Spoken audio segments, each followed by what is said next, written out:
Jemaat yang terkasih, marilah ibadah Minggu Palmarum pada hari ini kita mulai dengan pengakuan di dalam hati kita demikian, bahwa pertolongan kita adalah di dalam nama Tuhan, pencipta langit dan bumi. Salam damai sejahtera dari Allah Bapa dan Tuhan Yesus Kristus menyertai saudara sekalian. Amin. Jemaat yang terkasih, sebelum kita merenungkan permenungan dalam ibadah Palmarum ini, kita akan mencoba menyaksikan fragmentasi tentang perarakan Tuhan Yesus yang masuk ke kota Yerusalem. Mari kita saksikan video ini. Dan kemudian Yesus pun pergi ke Yerusalem. Meskipun ia tahu bahwa ia akan dibunuh karena dosa manusia, banyak orang bersukacita atas kedatangannya dan menyatakan Yesus sebagai Raja mereka.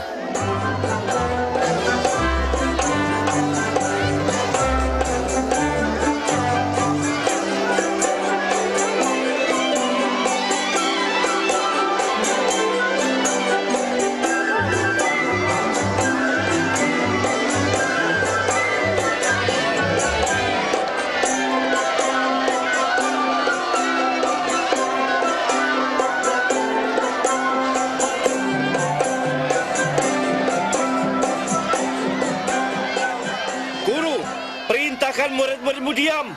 Aku berkata kepadamu, jika mereka diam, batu-batu ini akan berteriak. Hosana, Hosana, Hosana.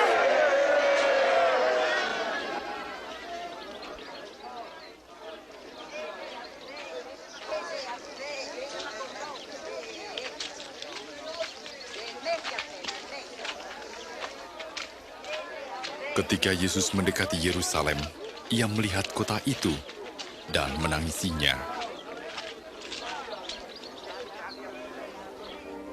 Jika hari ini engkau mengerti apa yang perlu untuk damai sejahtera tetapi gagal melihatnya, akan datang harinya tatkala musuhmu membuat rintangan di sekelilingmu mengepung dan mendesak dari segala arah, dan di dalam tembokmu mereka akan menghancurkanmu, kau dan anak-anakmu. Dan mereka tidak akan membiarkan satu batu pun tersusun rapi, karena tidak kau perhatikan saat keselamatanmu. Jemaat yang terkasih, demikian tadi fragmentasi yang kita saksikan bersama-sama tentang perarakan masuk Tuhan Yesus ke kota Yerusalem. Menarik kalau kita perhatikan melalui fragmentasi yang baru saja kita perhatikan tadi, kita saksikan bersama tadi, Tuhan Yesus diarak dengan menggunakan keledai. Ada makna dari balik itu semua. Konteks situasi ketika itu, makna perarakan masuk Tuhan Yesus menggunakan keledai dan diteriaki Hosana itu sudah ada dalam sejarah bangsa Israel sebelumnya. Ketika pada zaman bangsa Israel, seorang raja mau berangkat perang dengan menggunakan kuda perang, kuda yang memang sudah disiapkan untuk berperang, para rakyat akan menyambut atau menyorakinya dengan Hosana. Apa artinya? Hosana adalah dalam bahasa Ibrani itu diartikan sebagai selamatkanlah kami saat ini. Jadi ketika berteriak Hosana, Hosana, artinya adalah selamatkanlah kami saat ini, sekarang ini. Dan itu menjadi doa dan harapan bagi raja yang akan memimpin perang. Dan sekali lagi menggunakan kuda perang. Ini memunculkan prestis tersendiri, kebanggaan tersendiri, dan gengsi tersendiri. Harga diri yang kemudian tumbuh secara sedemikian rupa dari perarakannya kemudian. Ketika kemudian dibandingkan dengan Tuhan Yesus yang masuk kota Yerusalem memakai keledai, lalu diteriaki dengan Hosana. Ini tentu memori alam bawah sadar orang Yahudi ketika itu adalah ketika zaman kerajaan. Bangsa Israel berada dalam zaman kerajaan. Jadi ketika diperhadapkan demikian, tetapi kok lalu Tuhan Yesus mengenakan atau menunggangi keledai, ini tentu memunculkan dalam batin sesungguhnya memunculkan, loh kok pakai keledai? Mengapa tidak kuda? Kalau kuda, semua orang Yahudi ketika itu sudah siap berperang melawan orang Romawi, penjajahan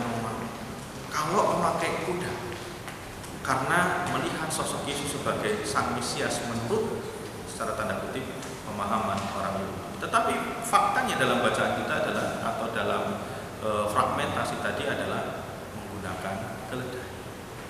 Apa ini maksudnya? Dalam renungan sadar atau Sabda Winedar yang ditulis oleh para penulis pendeta GKJ, diterbitkan oleh Badan Pembinaan Warga Gereja Bapelsin 27 kemarin untuk bacaan ini, Yesus yang menggunakan keledai adalah tanda Yesus yang penuh sikap kerendahan hati. Oleh karena itu, dalam tema ibadah kita pada pagi hari ini di Minggu Palmarum kita adalah rendah hati, tanda anak Tuhan. Mengapa? Karena melihat, menyaksikan Tuhan Yesus yang tidak menggunakan kuda perang, tetapi keledai. Ini menunjukkan kerendahan Tuhan Yesus. Ini kalau menurut renungan Sabda Winedar, Bapak Ibu bisa download di webnya Sinode GKJ. Tetapi kita akan merenungkan sisi lain dari kerendahan Tuhan Yesus. Ada hal lain yang ingin disampaikan Tuhan Yesus. Ada hal lain yang bisa kita pelajari dari sikap Tuhan Yesus selain rendah hati. Karena ada hal yang lebih mendasar lagi selain rendah hati. Apa itu? Melalui salah satu bacaan leksionari kita pada pagi hari ini. Ada 4 bacaan, salah satunya adalah bacaan leksionari yang akan kita renungkan, yaitu Filipi 2 ayat 5 sampai dengan 11. Filipi 2 ayat 5 sampai dengan 11. Mari kita baca bersama-sama. Filipi 2 ayat 5 sampai dengan 11 yang demikian. Hendaklah kamu dalam hidupmu bersama menaruh pikiran dan perasaan yang terdapat juga dalam Kristus Yesus, yang walaupun dalam rupa Allah tidak menganggap kesetaraan dengan Allah itu sebagai milik yang harus dipertahankan, melainkan telah mengosongkan dirinya sendiri dan mengambil rupa seorang hamba dan jadi sama dengan manusia. Dan dalam keadaan sebagai manusia, ia telah merendahkan dirinya dan taat sampai mati, bahkan sampai mati di kayu salib.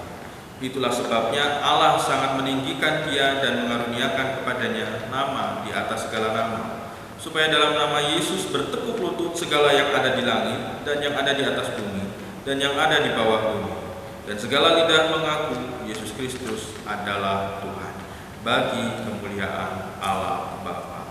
Demikian Bapak Ibu dan Saudara bacaan yang akan kita renungkan bersama-sama. Filipi 2 ayat 5 sampai dengan 11. Yang berbahagia adalah yang mendengar, menyimpan dan menghayatinya. Haleluya. Amin. Jemaat yang terkasih, tema ibadah pada pagi hari ini adalah rendah hati, tanda anak Tuhan. Namun pada perenungan di Minggu Palmarum kali ini, perkenankan saya menghaturkan atau mengusulkan sebuah judul khotbah yang demikian: rendah hati, rendah diri, atau merendahkan diri. Ini kalau Bapak Ibu ingat, ini pernah saya sampaikan beberapa kali baik itu di PA atau di renungan di kesempatan yang lain. Tapi baiklah, kita akan merefresh kembali, merenungkan ulang untuk bisa kita hayati sedemikian rupa sebagai sarana untuk memperbaiki hidup dalam semangat masa Prapaskah, khususnya ibadah Minggu Palmarum. Kita akan melihat Bapak Ibu dan Saudara, rendah hati, rendah diri, atau merendahkan diri. Ini 3 hal yang serupa tetapi tidak sama, mirip-mirip tetapi berbeda. Kita perhatikan satu-satu. Rendah hati. Rendah hati adalah sikap tidak meninggikan diri atau tidak sombong. Jadi sekalipun kita ketemu orang yang sebenarnya dari segi kualitas suara atau keterampilan atau keteladanan itu sebenarnya bisa diteladani, atau sebenarnya ada kemampuan yang cukup menonjol, tetapi orang itu tidak mau untuk memperlihatkan dan mempertontonkan apa yang menjadi kebisaannya, kecuali di saat yang pas, di saat dan tempat yang pas. Satu contoh misalnya, ada orang yang bisa bersuara bagus, nyanyinya bagus, sampai orang bisa merinding, sampai orang bisa terplonga-plongo, suaranya bagus gitu. Lalu kemudian diberikan pujian, suaranya bagus mas, suaranya bagus mbak. Nah orang itu kemudian bilang, matur nuwun pujiannya, tetapi saya masih belajar, saya masih perlu memperbaiki banyak hal. Di luar sana masih banyak orang yang suaranya lebih bagus dari saya, tapi terima kasih pujiannya. Nah ini orang yang rendah hati. Nah orang yang rendah diri, Bapak Ibu dan saudara yang terkasih, tentu kita sudah bisa paham dan mengerti maknanya. Rendah diri adalah sikap tidak percaya diri atau minder. Orang yang punya sikap rendah diri itu biasanya menilai diri terlalu rendah, atau menilai diri terlalu tidak baik, atau menilai diri negatif sehingga tidak pantas atau tidak layak untuk melakukan sesuatu yang positif. Satu contoh misalnya, ada orang yang diminta pelayanan, pun sanesipun mawon, kula niku namung SD. Nah, itu sikap rendah diri. Sikap yang menilai diri tidak pantas untuk melakukan sesuatu yang sebenarnya setiap orang bisa melakukannya, tetapi dia tidak mau karena merasa diri, kula niku namung kalangan mandap mawon, sanesipun mawon ingkang langkung sae. Nah, gitu-gitu. Itu adalah sikap rendah diri. Nah, bagaimana dengan merendahkan diri? Yang ketiga ini, merendahkan diri adalah sikap atau kesadaran untuk menerima perlakuan atau bahkan melakukan sesuatu yang tidak semestinya diterima atau dilakukan, dan ini cenderung ke arah negatif, bukan yang positif. Jadi merendahkan diri adalah sikap menerima perlakuan atau melakukan sesuatu tindakan yang cenderung negatif, sekalipun dia bisa membela diri, sekalipun dia bisa menolak itu, tetapi dia terima saja. Nah ini adalah sikap merendahkan diri. Nah sikap ini tantangannya adalah sikap untuk bisa merendahkan diri ini, tantangannya adalah bagaimana mengesampingkan apa yang disebut egoisme. Setiap orang punya ego, tidak mungkin hilang. Setiap orang punya ego, tetapi ketika sudah ada imbuhan egoisme, nah ini yang seringkali ego yang pada dirinya itu sebenarnya mungkin sisi lain bisa positif, tapi ketika ditambahi egoisme, ini seringkali mengarah ke hal yang negatif. Mengesampingkan rasa egoisme, lalu mengesampingkan gengsi, dan mengesampingkan, ini yang mungkin semakin tidak mudah, mengesampingkan harga diri. Ini menjadi tantangannya. Harga diri ini yang seringkali menjadi penghambat orang untuk bisa merendahkan diri. Nah, jika melihat dan memperhatikan apa yang disampaikan oleh Rasul Paulus dalam bacaan kita Filipi 2 ayat 5 sampai dengan 11, kita bisa melihat siapa yang dirujuk oleh Rasul Paulus. Sikap seperti apa ini yang dirujuk atau yang dimaksud oleh Rasul Paulus terkait Filipi 2 ayat 5 sampai dengan 11 terkait sikap rendah hati, rendah diri atau merendahkan diri. Sikap apa yang diarah oleh Rasul Paulus? Kalau kita perhatikan, itu adalah sikap yang ketiga, yaitu bukan rendah hati tapi merendahkan diri. Coba kita perhatikan di ayat yang ke-8 B. Ayat yang ke-8b, ia telah merendahkan dirinya dan taat sampai mati, bahkan sampai mati di kayu salib. Bukan ia telah rendah hati, tidak. Bukan ia telah rendah diri, tidak. Tapi ia telah dengan sengaja merendahkan dirinya sampai mati di kayu salib. Nah, coba kita renungkan kata merendahkan diri yang kemudian disematkan oleh Rasul Paulus kepada Tuhan Yesus. Kalau kita perhatikan, segala macam bentuk penghinaan, fitnah, bahkan penderitaan yang dirasakan Tuhan Yesus ini, dan sampai kematian yang memalukan di kayu salib ini, apakah memang sudah semestinya diterima oleh Tuhan Yesus? Apakah memang Tuhan Yesus pantas untuk menerima itu? Tidak. Secara aklamasi kita bisa bilang tidak. Apakah Tuhan Yesus tidak bisa melepaskan diri atau sekedar membela diri dari setiap tuduhan dan fitnahan yang disampaikan oleh orang-orang Yahudi ini? Apakah Tuhan Yesus tidak punya kuasa untuk itu? Secara aklamasi kita bisa bilang punya. Cuma persoalannya Bapak Ibu dan Saudara, Tuhan Yesus bukannya tidak bisa, melainkan tidak mau. Tuhan Yesus bisa, tetapi dia tidak mau. Dia lebih memilih menggenapi misi penyelamatan Allah. Dia lebih memilih patuh kepada misi Allah Bapanya untuk manusia. Bukan karena kepatuhan tanpa perasaan, bukan karena kepatuhan yang kayak robot, selayaknya robot yang kalau ditekan tombol tertentu kemudian robotnya berjalan sesuai keinginan kita.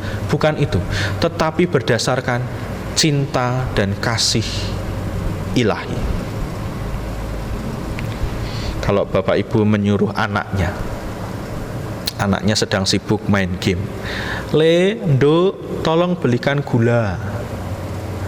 "Engko sik to. Tolong to." "Yos, ganggu wae."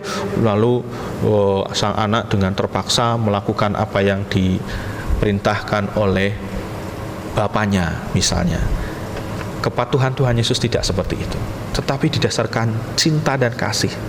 Jadi kasih yang begitu besar untuk panjenengan dan saya, melakukan apa yang diperintahkan atau yang menjadi rancangan karya penyelamatan Allah, sekalipun harus melewati sikap atau melewati situasi yang tidak menyenangkan seperti penghinaan, kesengsaraan dan sebagainya. Nah, berdasarkan cinta ini yang kemudian menjadi dasar merendahkan diri. Sikap ini bahkan dilakukan dengan cara mengosongkan diri. Mengosongkan diri dari egoisme pribadi yang sangat besar yang seringkali ingin membela diri. Mengosongkan diri dari sikap mempertahankan gengsi dan harga diri yang seringkali begitu besar sehingga tidak mampu untuk menyadari siapa sebenarnya dirinya sendiri. Yesus mengosongkan diri dari itu. Nah, oleh karena itu Bapak Ibu dan Saudara, ketika Tuhan Yesus mengosongkan dirinya, justru Tuhan Yesus menjadi begitu rapuh, bahkan nyaris tanpa perlindungan apa-apa. Dia sama sekali tidak ada perlindungan apa-apa. Dia sama dengan kita yang bisa berdarah, bisa marah, bisa sakit hati, bisa senang, bisa gembira, bisa sedih dan sebagainya. Ini yang menjadikannya sama dengan manusia. Padahal hakikatnya dia adalah Sang Firman yang menjadi manusia menurut kesaksian Injil Yohanes. Tidak ada egoisme, tidak ada gengsi, bahkan tidak ada harga diri ilahi yang dia pertahankan. Mungkin kalau mau digambarkan dalam kehidupan sehari-hari, masa saya harus melakukan kayak gitu? Lah itu gengsi. Masa saya harus melakukan hal yang dihina seperti itu? Lah itu harga diri. Nah, oleh karena itu Bapak Ibu dan Saudara, bisa dibayangkan apabila Tuhan Yesus seperti manusia pada umumnya yang mempertahankan gengsi dan harga diri, maka barangkali tidak akan pernah ada penyelamatan ilahi dalam diri Tuhan Yesus Kristus. Kita tidak mengenal Sang Juru Selamat. Dan panjenengan dan saya masih berada di bawah bayang-bayang maut dosa. Nah, sekarang pertanyaannya Bapak Ibu dan Saudara, dalam kekristenan itu kiblatnya siapa atau apa? Pertanyaannya demikian. Pertanyaannya adalah kiblatnya kekristenan itu sebenarnya apa toh? Atau siapa toh? Apakah sebuah tempat atau orang? Kalau orang, apakah hanya sebatas pada wujudnya atau ada hal yang mendasar? Kiblat kekristenan bukan tempat di mana dia lahir. Kiblat kekristenan bukan tempat suci di mana dia disalibkan. Kiblat kekristenan bukan tempat suci yang dianggap suci di mana dia dikuburkan. Bahkan bukan tempat yang dianggap suci di mana dia naik ke surga. Kiblat kekristenan adalah pada diri Tuhan Yesus Kristus yang meneladankan sikap yang sungguh ilahi. Sikap keteladanan yang diwariskan dari generasi ke generasi kekristenan. Nah, kiblat yang demikian inilah yang membuat kekristenan tetap bertahan dari sejak zaman munculnya gereja awal sampai saat ini. Bukan pada fisiknya, bukan pada bentuk postur tubuh Tuhan Yesus, apakah ganteng atau tidak, sebagainya. Apakah suaranya berwibawa atau tidak, bukan pada itu, tetapi keteladanan yang diberikan Tuhan. Salah satunya apa yang kita renungkan pada Minggu Palma ini, merendahkan diri. Ketika kita difitnah dan dianiaya atas perbuatan yang tidak kita lakukan, sekalipun sebenarnya kita bisa membela diri, karena warisan kekristenan kita adalah salah satunya merendahkan diri, kita diajak untuk bagaimana tetap mengendalikan diri, merendahkan diri agar orang lain terberkati, menahan diri sedemikian rupa. Ketika dalam kehidupan rumah tangga misalnya ada kesalahpahaman antara relasi suami istri atau dengan anggota keluarga yang lain yang kemudian menimbulkan pertengkaran, warisan kita adalah untuk merendahkan diri. Seringkali kalau bertengkar itu mana ada orang bertengkar kemudian ya sudah kamu yang salah, kamu yang benar, saya yang salah misalnya. Nggak ada yang kayak gitu. Seringkali kalau bertengkar itu membela diri, saya yang benar, dia yang salah. Tetapi warisan kita adalah dengan merendahkan diri adalah mengalah, menahan diri dan minta maaf siapapun itu yang salah, sekalipun kita merasa kita tidak salah. Ini sikap merendahkan diri, menahan diri yang sedemikian rupa. Ketika kita tidak mendapatkan kesempatan untuk meluruskan setiap tuduhan dari orang lain kepada kita misalnya, dan yang kita hadapi adalah orang yang bernafsu untuk meluapkan amarahnya, warisan yang kita terima, panggilan hidup kita adalah bagaimana kita menahan diri sedemikian rupa. Bisa jadi orang tersebut hanya ingin meluapkan saja amarahnya tanpa mau mendengar alasannya, sehingga mau disampaikan argumentasi seperti apapun, membela diri seperti apapun, ya tidak ada faedahnya. Oleh karena itu, secara manusiawi ini tidak mudah. Secara manusiawi ini tidak mudah untuk dilakukan, karena dalam diri kita seringkali berkecamuk bagaimana kita menjaga harga diri kita, membela harga diri kita, gengsi kita yang terinjak-injak itu. Nah, catatannya Bapak Ibu dan Saudara, ketika kita kemudian menahan diri dengan mewujudkannya, salah satunya dengan mengalah, catatannya adalah ya mengalah saja tanpa perlu kemudian ada niatan titenono. Orang Jawa bilang gitu, titenono. Itu bukan mengalah, itu bukan menahan diri, itu bukan mengendalikan diri, bahkan itu bukan merendahkan diri. Kalau orang sudah bilang titenono, itu yang ada adalah dendam, bukan merendahkan diri. Coba, apakah Tuhan Yesus bilang titenono kowe? Siapapun yang menyalibkan saya, titenono? Tidak, Tuhan Yesus tidak bilang gitu. Tetapi dia tetap mengasihi kita. Allah pun juga tidak bilang titenono kowe sing uripe ora bener. Ya begitu. Tetapi sampai detik ini kita masih tetap diberi nafas kehidupan. Ini adalah tanda Allah yang merendahkan diri untuk mau tetap memelihara kehidupan kita. Nah, saudara yang terkasih, keteladanan ini tidak mudah untuk dilakukan. Tapi bukan berarti tidak mungkin. Sekali lagi, Tuhan Yesus juga manusia yang sama dengan kita. Maka ini bukan tidak mungkin untuk dilakukan. Jika tema ibadah hari ini adalah sekali lagi rendah hati sebagai tanda anak Tuhan, maka melalui judul khotbah hari ini, perkenankan saya menambahkan, merendahkan diri justru juga tanda anak Tuhan. Merendahkan diri tanda anak Tuhan. Jika kita mengaku sebagai anak Tuhan, hendaknya kita senantiasa berjuang terus untuk berkiblat dan meneladani sikap Tuhan Yesus Kristus ini. Selamat merayakan Minggu Palmarum. Selamat belajar untuk merendahkan diri terus. Dan dalam situasi tanggap bencana COVID saat ini, perkenankan saya menyampaikan sekali lagi, Bapak Ibu, tahan diri, tetap jaga kebersihan, tetap menjaga jarak, dan kendalikanlah diri kita untuk tidak berkerumun, dan bersabarlah. Semuanya ini pada saatnya akan berlalu. Semuanya ini pada saatnya akan lepas atau hilang. Kita akan kembali hidup normal, sekalipun dengan cara pandang yang berbeda. Setelah ini tentu hidup kita akan berubah. Tetapi hayatilah, ada hikmat yang Tuhan siapkan untuk kita. Selamat bersabar untuk menjalani masa karantina. Selamat bersabar untuk menjalani masa di rumah saja, demi untuk kemaslahatan semua orang. Tuhan Yesus memberkati. Amin. Jemaat yang terkasih, setelah kita merenungkan firman Tuhan, mari kita berdoa.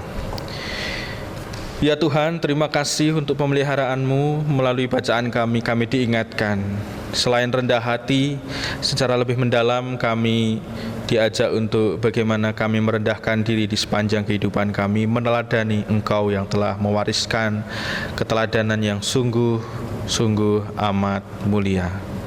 Tuhan, biarlah kiranya warisan-Mu ini bisa kami lakukan, kami jaga, kami pelihara, dan kami hidupi dalam kehidupan kami sehari-hari, sehingga nama-Mu yang dipermuliakan melalui kehidupan kami.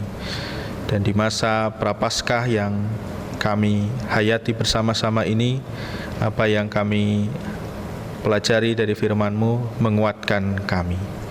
Inilah doa kami, doa yang jauh dari sempurna kami panjatkan di dalam nama Tuhan Yesus Kristus. Amin.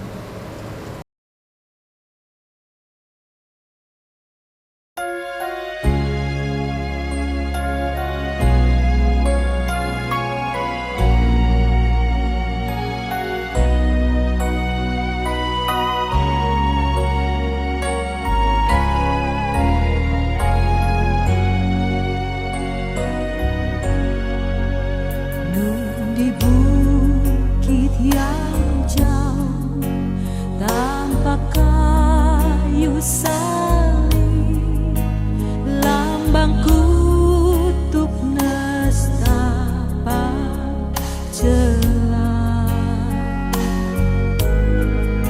Salib itu terang, Tuhan Maha Kudus menebus umat manusia. Salib itu ku junjung penuh hingga tiba saat ajalku. Salib itu ku rangkul teguh dan mahkota kelak milikku.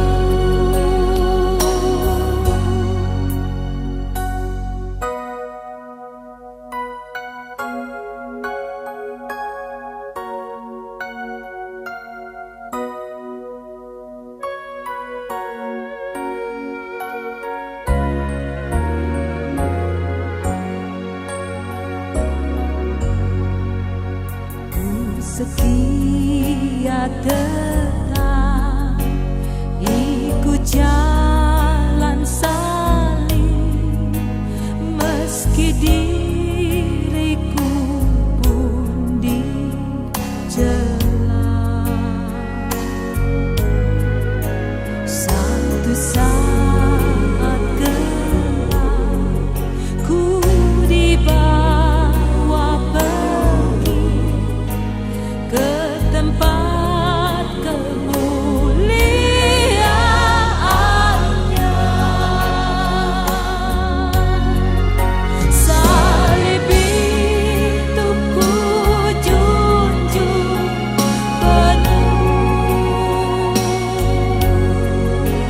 hingga tiba saat ajalku. Salib itu ku rangkul teguh dan mahkota kelak milikku.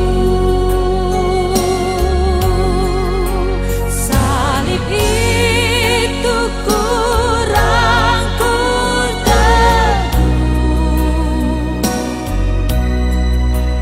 dan mahkota kelak milikku.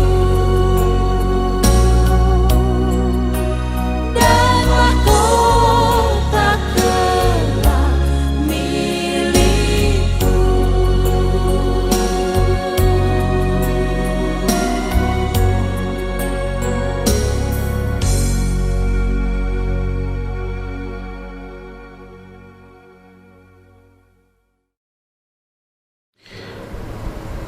Kita akan mengakhiri ibadah kita, Bapak, Ibu, dan Saudara. Mari kita satukan hati kita dengan penghayatan demikian.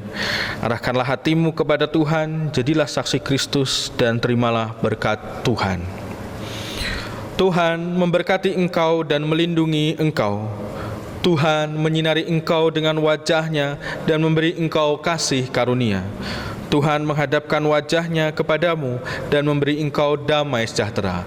Dalam nama Bapa, Putra, dan Roh Kudus. Amin.